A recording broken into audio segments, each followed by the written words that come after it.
All right. Believe we are live here, guys. Just checking here on my stream. Let me make sure that I'm showing up for you guys. Which it does not. Oh, here we go. Going live. Believe we are live here, guys. Better turn my volume down. Hold on a minute. Stream. Let me make sure that I'm showing up for you guys. Okay, now that we're muted over on my cheat sheet screen. Welcome. Glad to have you guys. Awesome. Okay, so we are here for our second episode of the weekly Q&A. I'm really excited to have you guys here. I see that we've got a couple of you already watching, which is awesome. Got a few watching, so that's very cool. Okay, good. Well, I'm glad that you guys are here, and I want you guys to really participate. You know, I'm sure a lot of you guys have questions. I get questions throughout the week, and I want to make sure that we're answering those. And this is the best format that I have to get to everybody in a timely fashion, make sure that y'all are hearing what you want to hear. It's been awesome. The ones that I'm seeing here joining us, you know, we've got Spencer, we got Tom, Carl, we got a bunch of people here that are joining in as we speak. And I see you guys there all you know, taking your classes all the time, and I really want to encourage you. Thank you so much for going through and listening and watching, because there's just this plethora of knowledge that I'm just throwing up on you guys, and it's really encouraging to me whenever I see that you're taking advantage of that. So I'm glad that you're out there taking advantage of it. Episode 1, we had some problems with the audio. It was a little bit squealy. I have since upgraded to this nice fancy wireless microphone. I hope that's working better for you guys. It seemed like it was for the second that I had the audio showing up over there on my streaming screen. But I want to open this up to you guys to see what kind of questions you may have. Don't hesitate to communicate with me. I know we've got a couple of people that shows that you are starting to chat. So let's see. Let's get a question. Spencer, thanks for asking a question. Good to talk to you. So Spencer has a few questions, but can't get the video to show. Let me just see real quick. I'm going to tell you real quick. Refresh the screen or click the link below the video. That's actually, you know what, that ends up being a really good question. So if you look on your screen, in case you're watching this on a replay or you have this and maybe it is working for you, but some other week it might not work for you. If you see right below the screen, it says, click the green got a question button at the bottom right to ask me anything. If your stream is not working, refresh your page or click this link. If you click that link, it's going to take you to YouTube. You should be able to watch it directly from there. But if you refresh the page, that should fix it for you.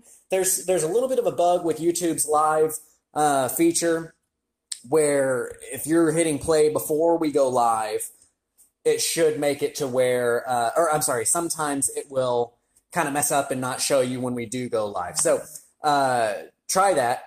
And okay, so it says that he's still having trouble with it. Okay, I'm gonna have to look into that. Even clicking the link to go to YouTube and ask, and I'll answer anyway for the replay. So Spencer says that yeah, the same kind of thing happened last week. So I'm gonna thank you guys for letting me know that. I'm gonna have to look into that. He was able to watch the replay, but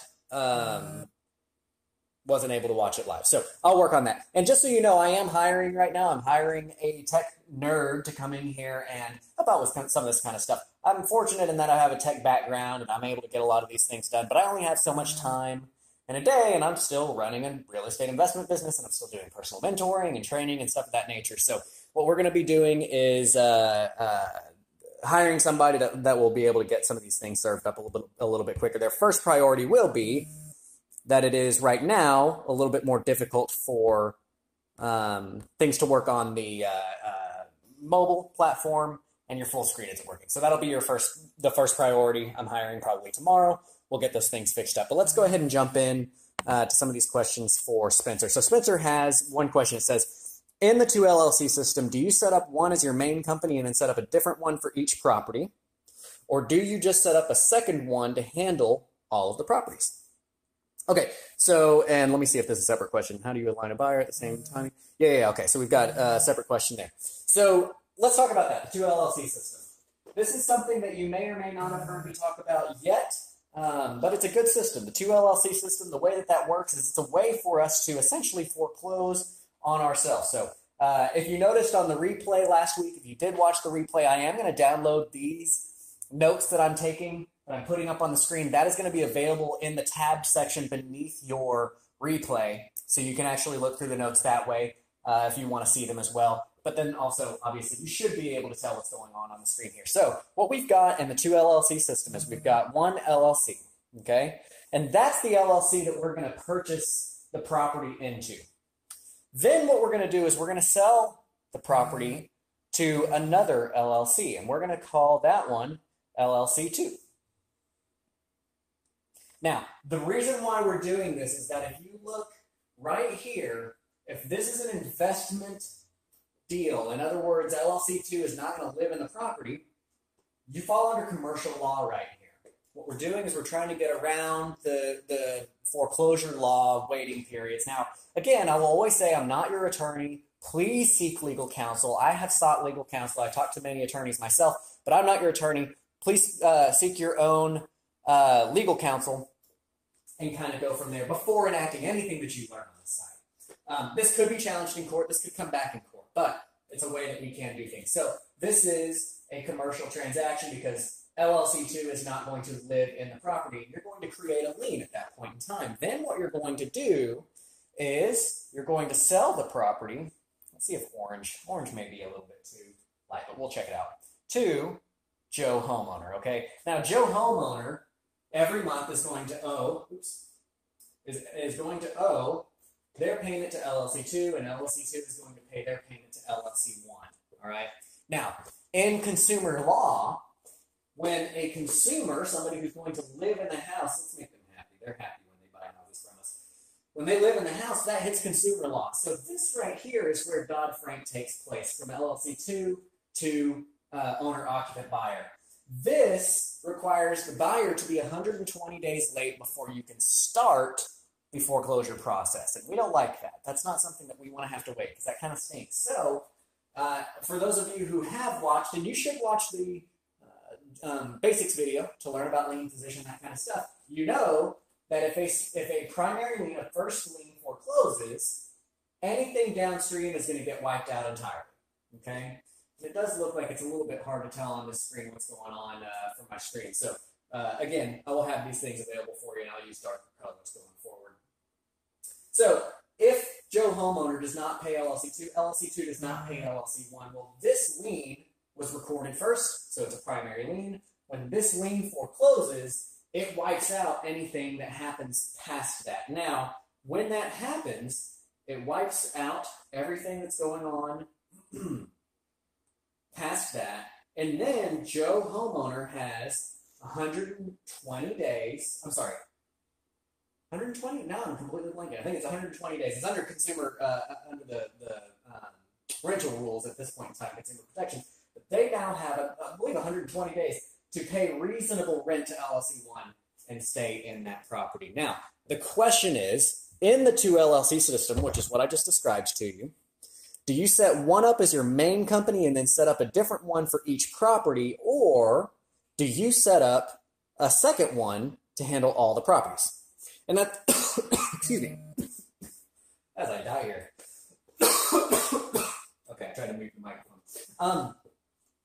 What I do, is I have a LLC that is slated right here that I purchase all my properties into, and I can sell them all into LLC 2, and then from LLC 2, I sell to the homeowners. Now, these 2 LLCs can be series LLCs. Series LLCs are a really cool tool that we have here in Texas, here in a lot of places that were created in Delaware in like 2008, so they're fairly young. But a series LLC allows you to have multiple, what's called a cell, within one LLC, to where each cell is completely and totally insulated from the other. So if something goes wrong with one, it's not going to affect the others. And again, this is going to be something that you need to consult an attorney on to make sure that you're doing it correctly. But the short story is, no, you don't need a separate LLC for every single property. You can do the same LLCs. You just need a minimum of 2 to get that done. Okay? So let's see. I'm going to serve another request. We might come back to that. Oh, hold on. I've got a question saying, are we still on for a weekly call? Yes, we are. We are doing it. Currently live.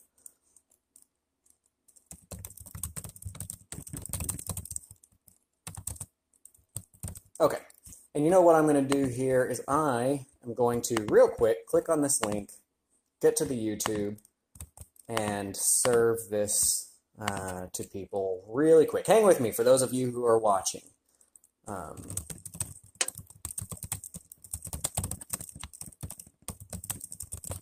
Okay. And then let's see. Yeah, I don't understand. I'm having a lot of people have trouble with this stream, but I'm watching the stream the same way that you guys are. So I'm not sure why this isn't working. Really going to have to research that. Okay. But I do see there's quite a few of you on here watching, so hopefully that continues up for you guys. But anyway, let's get back to another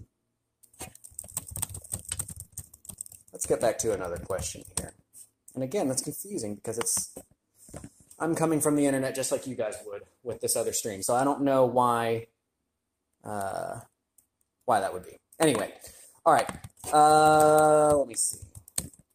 All right, here's another question from Spencer. How do you align a buyer at the same time that you buy a property in a wraparound situation? What happens if there's gaps between those two time periods? Okay, that's another good question. So I do discuss this in a couple of videos where we want to ideally have it lined up where when we find our buyer is when we close on our acquisition, okay? Ideally, what we want to do is we want to treat these owner financing properties like a wholesale deal in the way that we're not taking on a financial obligation until we already have a buyer lined up to buy it from us. So the way that we're going to do that is through option periods. Gosh, and we're getting trouble on the link. I don't understand why people...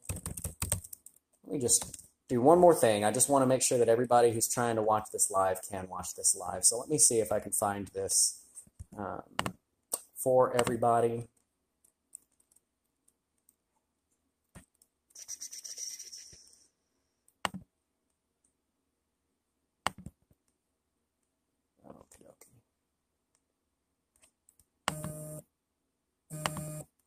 All right.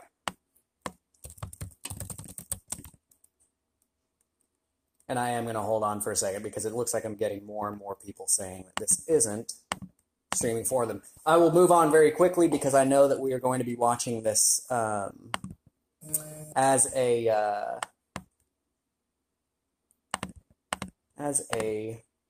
replay, so I don't want to take forever knowing that people will be coming for the replay, but it just, like I said, it is odd.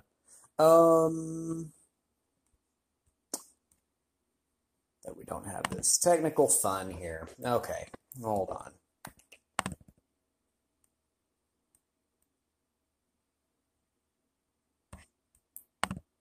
It is currently 7:14. I'm going to give this 2 minutes of trying to test. So for those of you, just kind of bear with me here.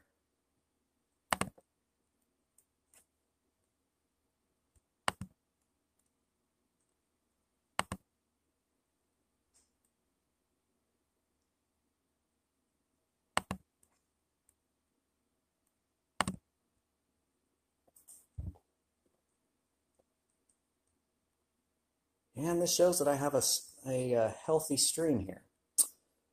All right, let's see. Stream health is 100% green. Get if I can get a link to share with people here.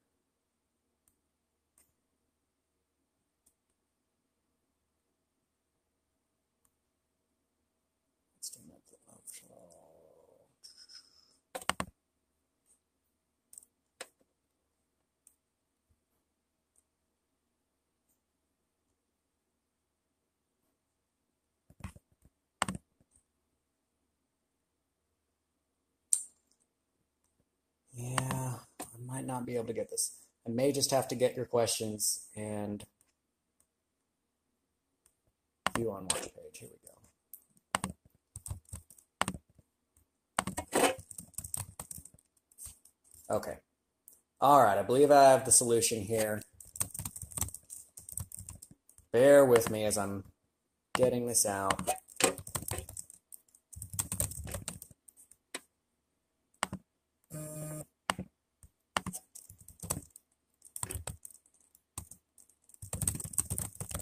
and then I will continue to answer this question.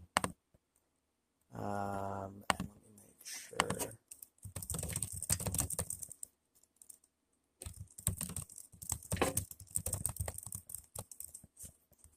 And get these. Everybody that's watching here invited in. So I've got Carl, Kiana. Let me get Kiana in.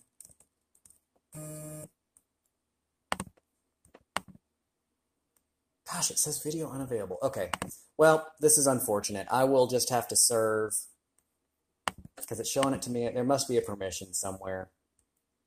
Stream options, normal latency.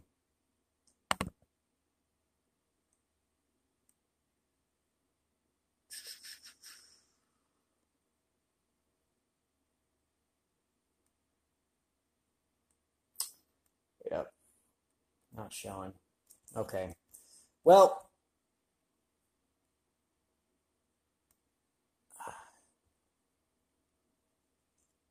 I'm not sure why it's not showing. Okay, well, unfortunately, guys, I guess we're not being seen live here, so I will be answering the questions that I can answer, and then I don't see any kind of anything that would prevent you guys from being able to see it. So I'm going to have to do some research in here. So let me just type this in. I'm going to have to research. Feel free to send your questions and I'll answer for the replay.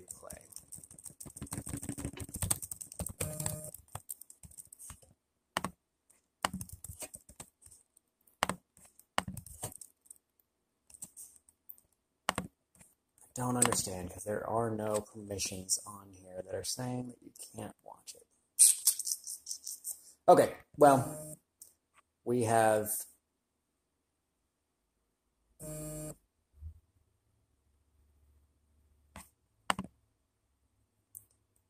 one more. Here we go. Here we go. I believe that this may do it.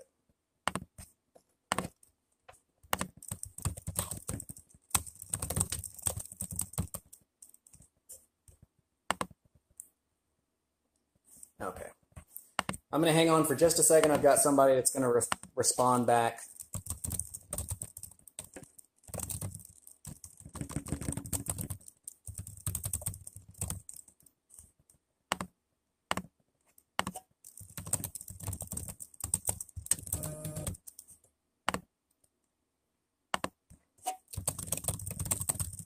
Isn't this riveting TV? This will be for the replay, so we'll see if there's something. Oh, somebody sees me. Yay. Wonderful. Okay, great. Okay. It looks like that fixed it. Looks like that fixed it.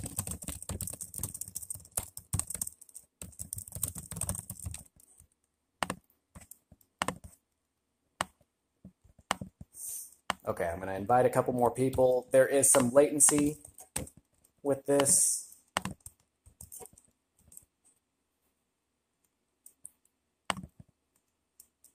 Okay, wonderful. I've got multiple people saying that they can see us. Great, wonderful, grand. Isn't that great? Okay, so now we've got everybody tagging in. All right, welcome. I guess I can start over again. This is going to be very confusing for those of you who are watching the replay and wondering why Grant just babbled for a long time and is going to say it all over again, because now people can actually see me. I saw all of these people. I mean, we've got tons of people out there on the live stream watching the page, so I just assumed everything was fine. So I'm sorry things weren't fine. I did find the permission, and we will get started again. So that said, forgive me to those of you who are watching this on the replay, but I do just want to reintroduce this to everybody that's here right now. Thank you for being here. I really appreciate you guys sticking with me. I did one of the things that I mentioned before all of this hubbub started is I am actually hiring tomorrow a tech person to handle these things for us. I have the luxury of being somebody that comes from a tech background. I am able to do a lot of this kind of stuff, but as you've seen, some of this is difficult to get done at the same time as being the guy that's actually teaching and running the company and buying houses and all these different things. So let me get my stream back up over here so that I can make sure that I'm streaming. And now that I know that the permissions are right, I can make sure that I'm streaming to everybody. But welcome, welcome, welcome. I really want you guys to participate. We do have some questions rolling in right here, which is awesome. David's got a question for me. We'll pop into that. And then, again, as you're watching these videos throughout the week, be thinking of them. Write them down. I may end up having something in here for you to submit questions for the upcoming week, but that'll be a job for my guy as time goes on. So, David, let's jump into that. How does closing costs work for sub-2 deals? And I'm going to erase this for a second because I know that I will have to go back over that for you guys.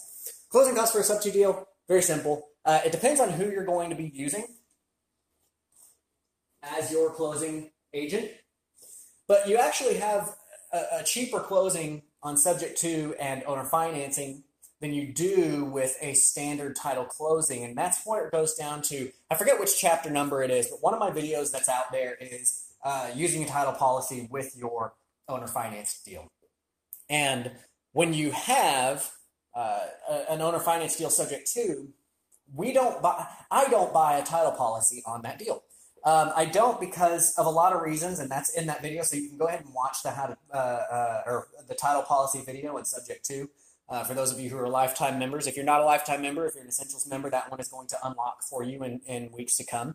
But what it boils down to is we don't need to pay for that title policy, so it becomes quite a bit cheaper for us. It depends on what attorney you're using. And I want to warn you, there's a lot of attorneys out there that are like, oh yeah, I'll close your owner finance deal and it's just going to be $350 and that'll be a deed and a note and your HUD and we'll get you closed. Be very wary of that. Do not close with those attorneys that are $500 and less for your closing. You really need to get somebody, especially on the subject to side, who understands subject to specifically, because that's going to be really important for the disclosures that come out. There's a lot of state local disclosures. There's a lot of national disclosures that need to be given when you're doing something of this nature. For instance, here in Texas, there is a bit in the property code about how to properly close a subject to transaction. And there are things that are in RESPA about how to close a subject to transaction. So you need to make sure that those are out there or else you're not being properly protected. Now, closing costs, when you're acquiring, will be your responsibility. Now, the attorney that I use is Scott Horn & Associates here in Dallas, Texas. It's the best one in Texas that you can deal with. If you're out of the state, sometimes he can help you get your out-of-state closings by facilitating with a state local attorney. But you can contact him at Scott at Horne, H-O-R-N-E, realestatelaw.com. Tell him that I referred you over to him. We are partners. I like to send things over to him just as a, what's the word I'm looking for? Full disclosure on that. But he charges $1,700 for closing, and then gives you 50% off if you're doing a front and back end with it, which, I'm not going to lie, is more expensive.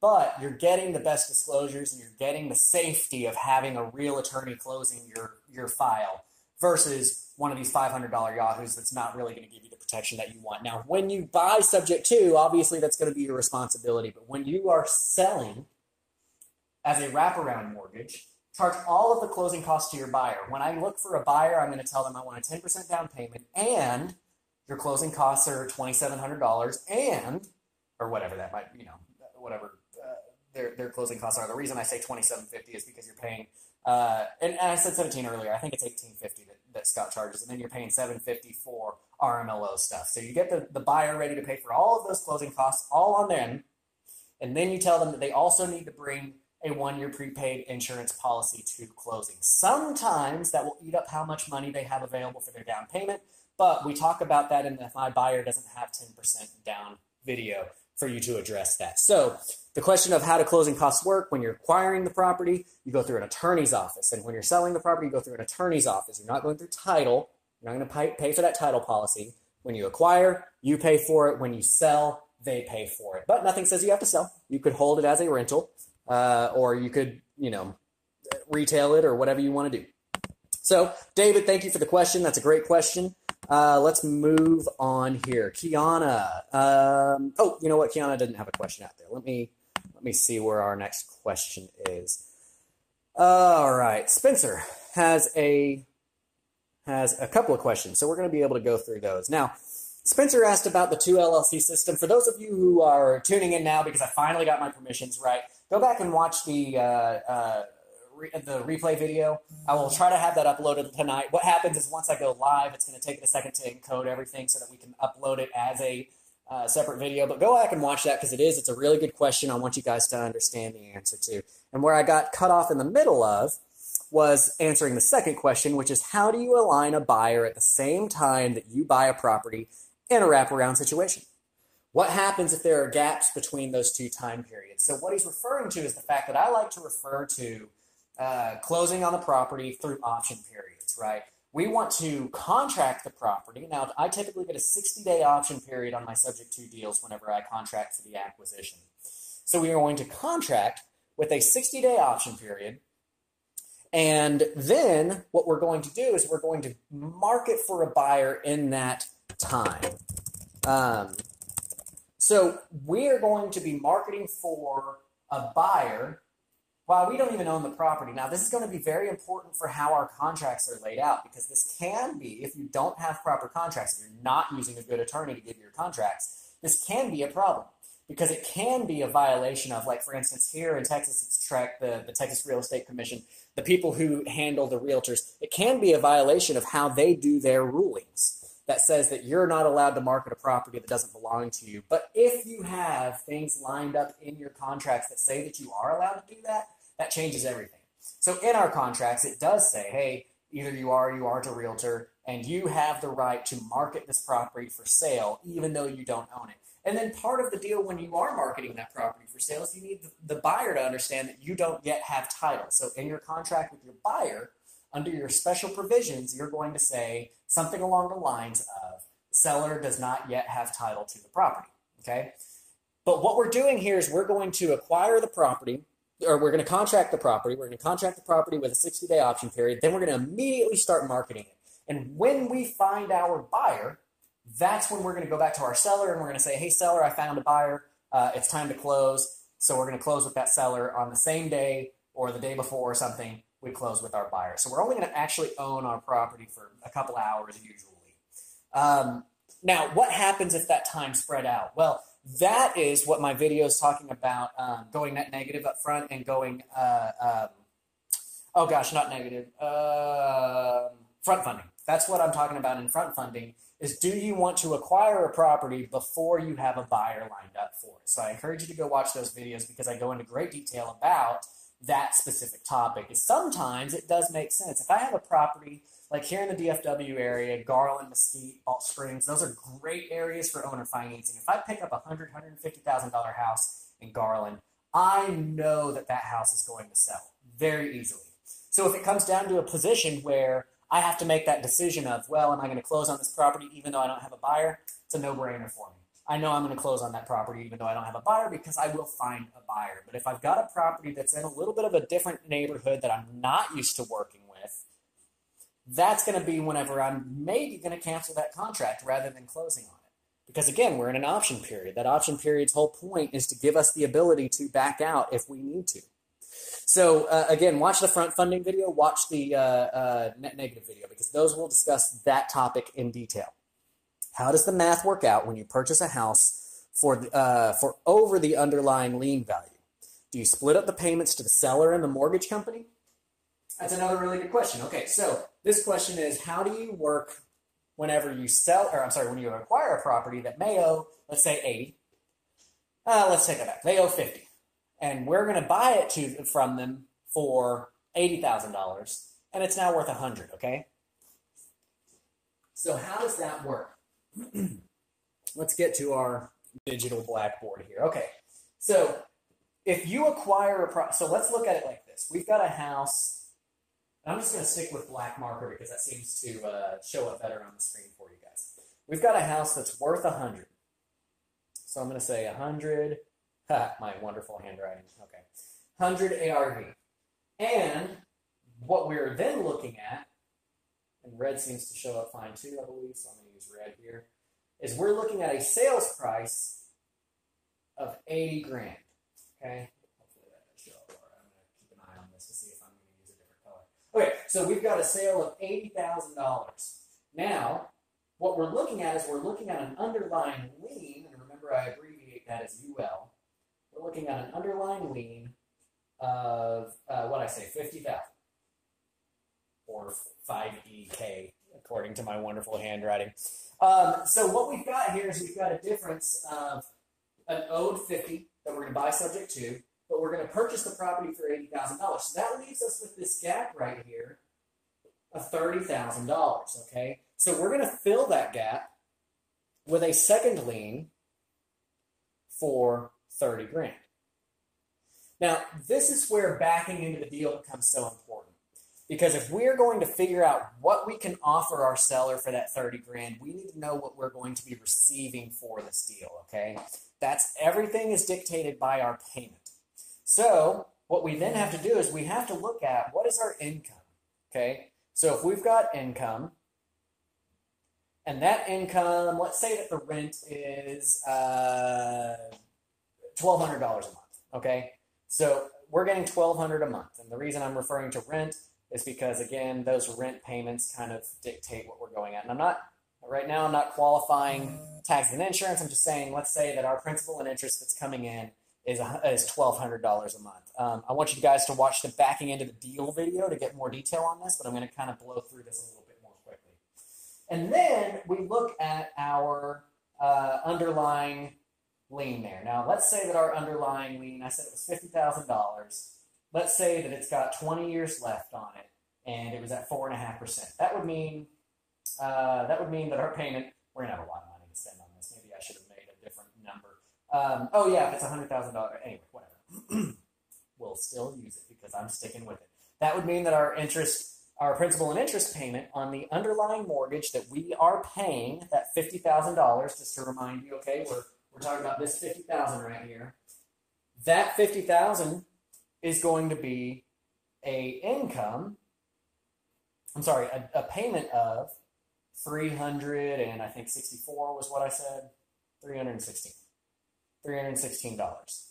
What that means is that once we get our income, so that's going to be for the underlying lien, a rent of $1,200, we're going to back out $316 from that, okay? So we're going to say that's then $883 a month that we have left over. Now, because I've got such a big difference, I am going to go ahead and back out taxes and insurance. We're going to say on this house, maybe $250 is tax and insurance, okay?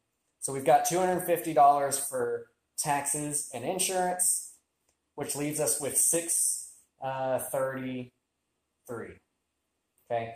$633 is what we have to play with at this point in time. Rent is $1,200. We back out our underlying mortgage of $316. We're left with $883. Then we back out our $250 for taxes and insurance. We're left with $633. That $633 is what we have available to pay our second lien to pay our seller. So with that $633, we need to back out what we want to make on the deal. Now, my minimum may be different than yours. My minimum cash flow that I want is $150 a month. I want $150 a month, okay? So that means that once we back that out, we really have, what's 633 minus 150? 633 minus 150 is 483. 483 is our magic number that we have to pay our seller, okay?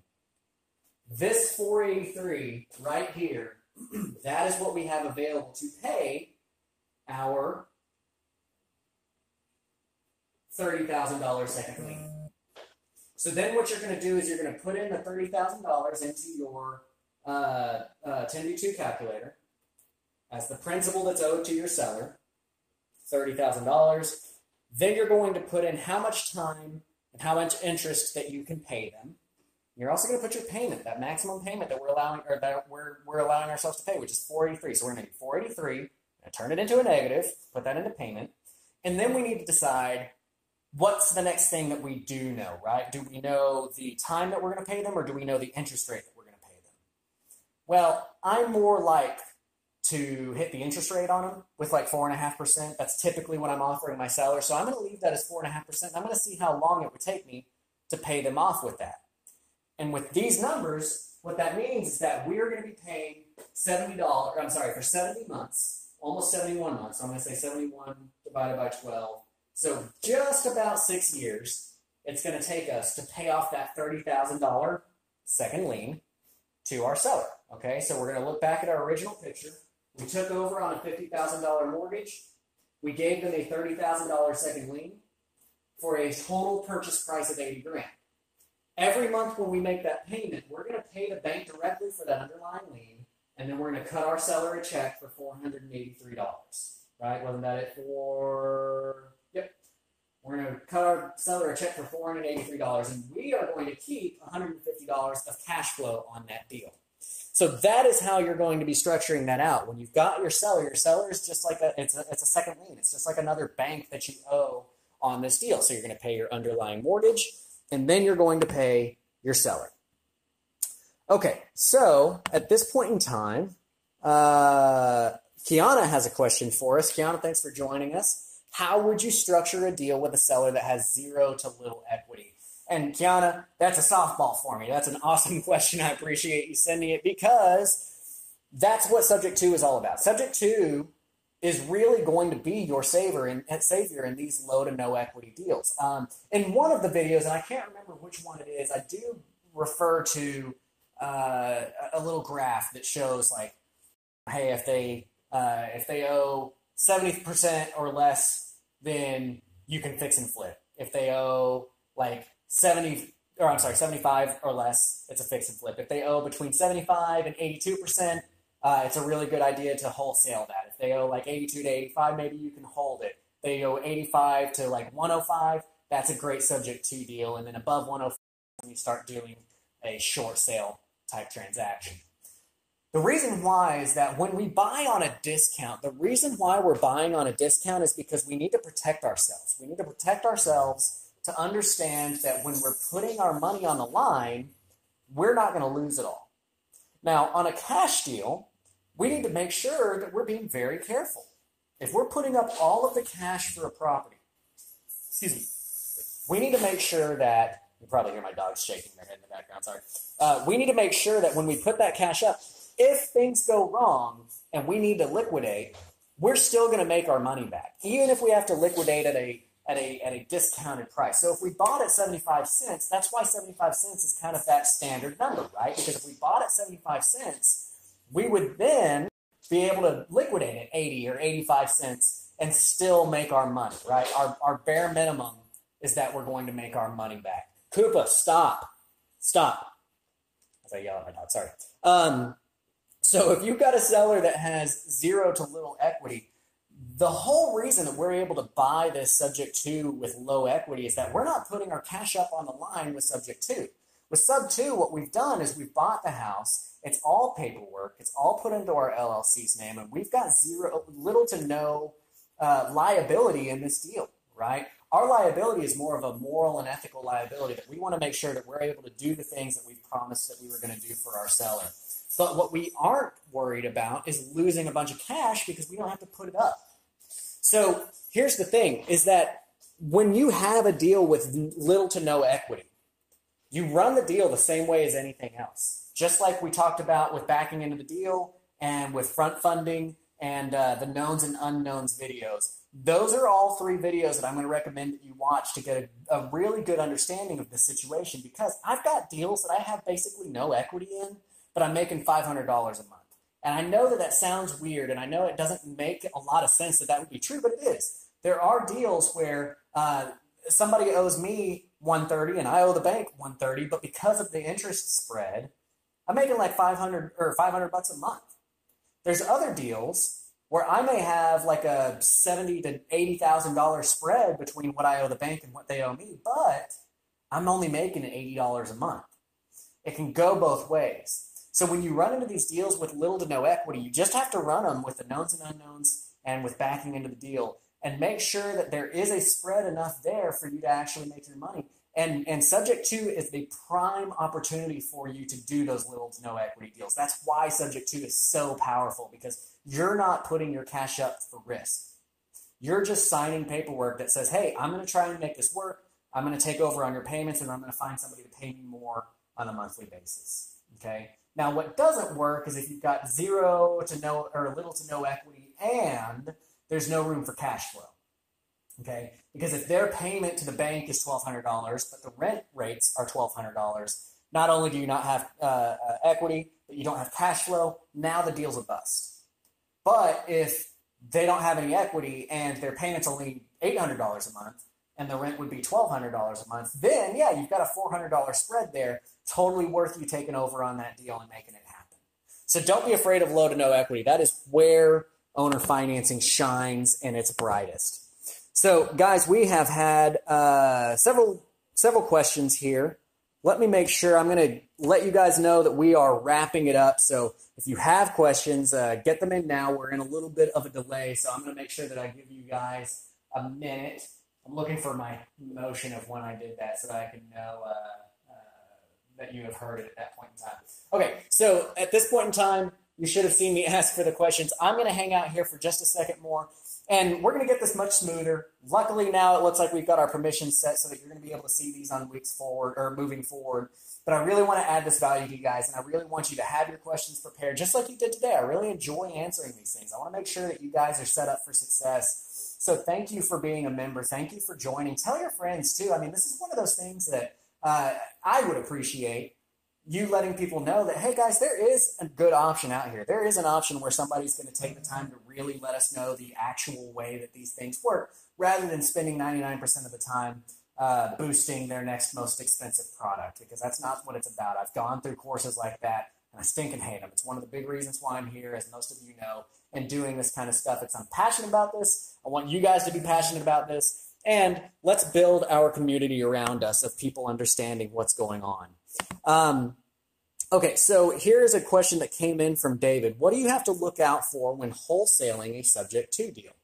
Well, you know, wholesaling is going to be wholesaling a deal, regardless of what kind of deal it is. You're going to kind of run into the same concerns, right? You need to make sure that you've got buyers that are actually paying you for that contract, and then you also need to make sure that you're adhering to any kind of state laws, local laws, that kind of stuff. I know Texas has recently changed how wholesaling is done, and they want you to market it a little bit differently, to where you're marketing a contract for sale. You're very clear that you don't own this house, all those kinds of things. You know, wholesaling a subject to deal is not terribly complicated. The nice thing there is that if you're wholesaling it, that implies that you're selling it to another investor, which again is going to be a commercial transaction and not a consumer transaction. So you don't have to worry about a lot of the legalities, a lot of the Dodd-Frank stuff, because that's not going to apply.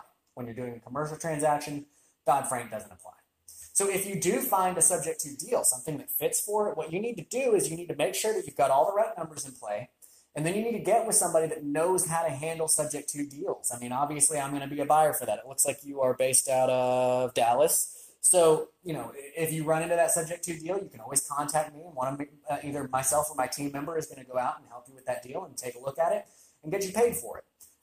It really depends. We always want to try and get paid the most, right? When you're trying to wholesale a deal out, you want the most that you can get for that. And those of you who are students of mine, like David, as a student of mine, you know what I'm looking for. That's one of the great things about having this program right in front of you, is I'm teaching you exactly how I'm looking at deals too. So you know my 2 times cash rule. You know my desire for having a minimum of $150 a month.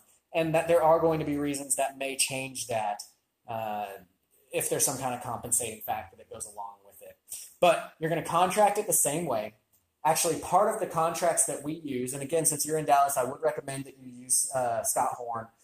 Those contracts do give you the right to wholesale, to assign that contract to another person. Just in the same contracts that you would have already used to purchase the house and already used in the first place, it outlines, hey, we might assign this contract to somebody else. So you don't have to do anything differently there. It's just a different exit for you. It's just a different way for you to make money quickly on that deal. Now, be aware that when you wholesale a subject to deal, you're giving up the long-term income. But if you don't have the ability to take it down or to hold it, or you just are maybe scared of the liabilities, whatever those might be that are there, that's definitely an option for you to wholesale that over. So, David, good question. I'm glad to see you participating here. And everybody here, you know, again, we got a bunch of people watching. Kiana, I see you on here all the time. I appreciate how much work you're putting into this and how much you're learning. I mean, we've got a ton of people. I can't shout out to everybody right now, but again, It's been really enjoyable having you guys here. I am going to wrap up now. I'm going to give us another one of these gestures. We're on a delay, so I want to make sure. That's why I have my screen running in this side over here, so I know exactly where you guys are, because the chat is live, immediate, but the feed is a little bit delayed.